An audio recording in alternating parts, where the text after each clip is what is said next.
Basically, the way it works as far as lockup goes is that the bolt has two lugs on it. So it's kind of a flat bolt and has two wings or lugs right here. And the operating handle has a cam in it. So when the operating handle is drawn back, or action bar assembly is blown back, the lug on the operating handle, the lug on the bolt strikes the can on the action bar assembly and rotates the bolt so that the right lug moves up and the left lug moves down out of the recess that they're in and into a track that they can go back on. And that's what propels the bolt back.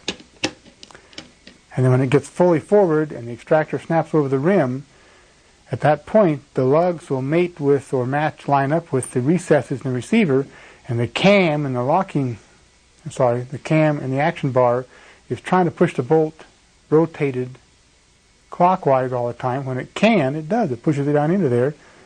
That locks the bolt. Now, if we wanted to do a trigger job, and I think it's probably beyond the reach of most of us at this point, remember how it works.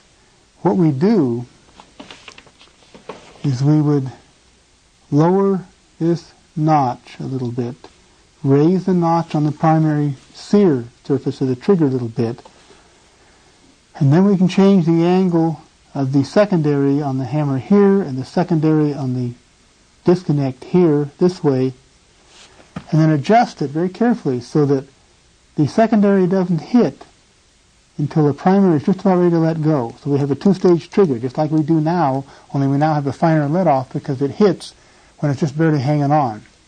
We'll put the bolt in. Now the bolt goes in, the firing pin has to be in the down or back position.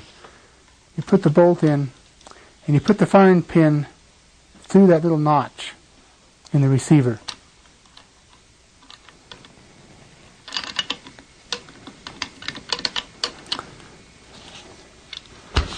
And I pushed the firing pin back when I did that.